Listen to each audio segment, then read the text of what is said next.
یہ ویڈیو تھوڑی لمبی ہو سکتی ہے، لیکن بات اللہ اور اللہ کے رسول کی ہے، تو سبھی حضرات مکمل ویڈیو کو واچ کریں۔ اعوذ باللہ من الشیطان الرجیم، بسم اللہ الرحمن الرحیم۔ قل یا ایھا الکافرون، آپ کہہ دیجئے اے ایمان سے انکار کرنے والو، لا اعبد ما تعبدون، نہ تو میں اس کی عبادت کرتا ہوں جس کی تم پوجا کرتے ہو، ولا انتم عابدون ما اعبد، اور نہ تم اس کی عبادت کرتے ہو جس کی عبادت میں کرتا ہوں، ولا انا عابد ما عبدتم،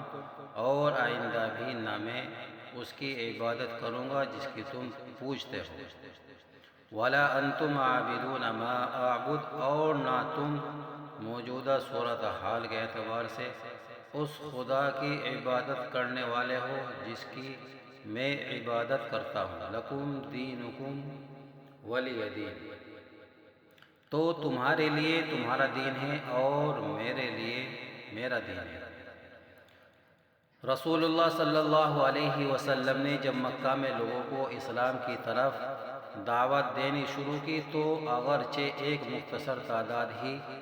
تعداد ہی نے اسلام قبول کیا، لیکن مشرکین کی بڑی تعداد کا بت پرستی پر یقین متزلزل ہونے لگا، اور ان کے ذہن میں یہ سوال اٹھ کھڑا ہوا کہ ہم جس مذہب کی پیروی کر رہے ہیں، کیا واقعی یہ سچا مذہب ہے؟ مکہ کے سرداروں نے جب یہ صورتحال دیکھی تو مسلمانوں پر ایذا رسانی یعنی تکلیف دینی سارے ہتھیار آزمانے لگے، مگر جب انہوں نے تجربہ کر لیا کہ ایمان کا نشہ ایسا نشہ ہے جو اتارے نہیں اترتا، تو اب انہوں نے لالچ، ترغیب اور مصالحت کا طریقہ اختیار کرنے کی کوشش کی، اور سرداران مکہ کا ایک گروہ آپ کی خدمت میں حاضر ہوا۔ اس نے کہا، آؤ ہم اس بات پر صلح کر لیں کہ جس خدا کی آپ عبادت کرتے ہیں ہم بھی اسی کی عبادت کیا کریں گے، اور جن معبودوں کی ہم پوجا کرتے ہیں آپ بھی ان کی عبادت کریں، اور تمام امور میں ایک دوسرے کے شریک ہو جائے، تو تم جس مذہب کو لے کر آئے ہو اگر اس میں خیر ہوگی تو ہماری بھی اس میں شرکت ہو جائے گی، اور اس میں سے ہمیں ہمارا حصہ مل جائے گا، اور ہم جس مذہب پر عمل پیروا ہے اگر اس میں خیر ہو تو تم اس میں سے اپنا حصہ پالو گے۔ اسی موقع پر یہ صورت نازل ہوئی، جیسا کہ حضرت عبداللہ ابن عباس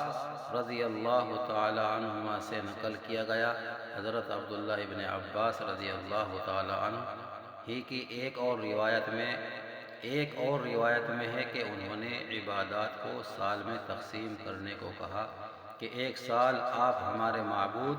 لات و عزیٰ کی عبادت کریں، اور ایک سال ہم سب مل کر آپ کی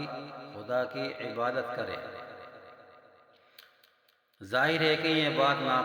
ناقابل قبول تھی، جیسا کہ ایک چیز بیک وقت سفید اور سیاہ نہیں ہو سکتی، جیسے روشنی اور تاریکی کا جمع ہونا ممکن نہیں، اسی طرح یہ بھی ممکن نہیں کہ ایک شخص بیک وقت توحید کا قائل بھی ہو اور شرک کا مرتکب بھی۔ البتہ قرآن مجید نے ایک ایسے سماج کے لیے جس میں مختلف مذاہب کے ماننے والے لوگ ہیں، صلح کا ایک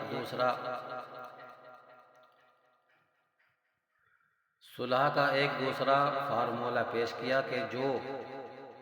جو گروہ توحید پر یقین رکھتا ہو وہ ایک اللہ کی عبادت کیا کرے، اور جو شرک پر قائم ہو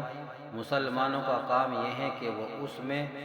زور زبردستی نہ کرے اور ان کو ان کے مذہب پر عمل کرنے دے۔ زندگی کے دوسرے مسائل میں بھی مسلمان اپنے دین یعنی اپنے مذہبی طور و طریق پر عمل کرے، اور دوسرے مذہب کے لوگ اپنے طریقے پر عمل کرے۔ چنانچہ مسلمانوں نے ہمیشہ اپنا طریقہ کار یہی رکھا۔ رسول اللہ صلی اللہ علیہ وسلم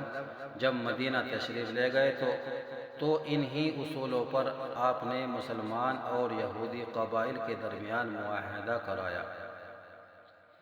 اور فقہا نے بھی مسلمان ملک میں بسنے والے غیر مسلم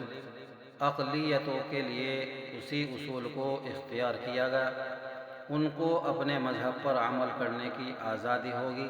کثیر مذہبی سماج کے لیے اس سے زیادہ موزوں کوئی صورت نہیں ہو سکتی۔ آج کل مغربی مفکرین اس اصول کو مغرب کی دین قرار دیتے ہیں، مگر یہ غلط ہے۔ جس وقت دنیا میں عیسائی اقوام یہودیوں پر ظلم و ستم کے پہاڑ ڈھا رہی تھی، اور جب خود عیسائی فرقوں میں ان لوگوں کو زندہ جلانے کی سزا دی جا رہی تھی جو حضرت عیسیٰ علیہ السلام کو خدا کا بیٹا ماننے کو تیار نہیں تھے، اسی وقت اسلام نے مذہبی رواداری کا یہ تصور پیش کیا۔ اس سے جہاں ایک طرف مذہبی رواداری کی تعلیم ملتی ہے کہ مسلمان دوسرے کے مذہبی معاملات میں خواہ مخواہ دخل اندازی نہ کرے، وہیں ایک دوسری تعلیم یہ بھی ملتی ہے کہ رواداری کا مطلب یہ نہیں ہے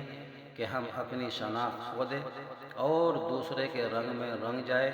اپنے دین اور اپنی دینی شناخت پر قائم رہتے ہوئے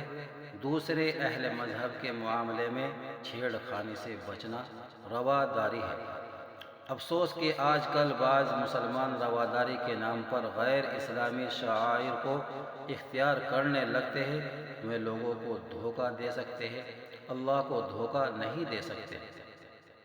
اس صورت کے بالکل شروع میں مشرکین مکہ کو کافرون کے لفظ سے مخاطب کیا گیا ہے، لیکن تفسیر، حدیث یا سیرت کی کتابوں میں کہیں یہ بات نہیں ملتی کہ انہوں نے اس پر کوئی احتجاج کیا ہو۔ اس کا مطلب یہ ہے کہ ان کو یہ تعبیر ناگوار نہیں گزرتی تھی، کیونکہ کافر ایسے شخص کو کہتے ہیں جو عقیدہ توحید کا انکار کرتا ہو، یعنی اللہ کو نہ ماننے کا انکار کرتا ہو۔ تو جو شخص توحید کا منکر ہو،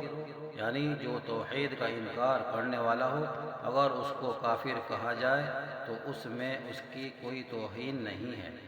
آج کل بعض غیر مسلم یہ سمجھتے ہیں کہ کافر کہہ کے ان کی توہین کی جاتی ہے، یعنی کافر یہ ایک ایسا لفظ ہے کہ اگر کسی کو آپ بولیں گے کہ یہ ایک توہین ہے، وہ توہین سمجھتا ہے کہ بھئی اس نے میرے کو کافر بول دیا۔ کافر کے معنی انکار کرنے، کسی چیز سے انکار کرنے کے۔ حالانکہ جو شخص عقیدہ توحید کا انکار کرتا ہو اسے کافر کہنے میں کوئی اباحت نہیں ہے۔ اللہ تعالی ہم سب کو عمل کی توفیق عطا فرمائے۔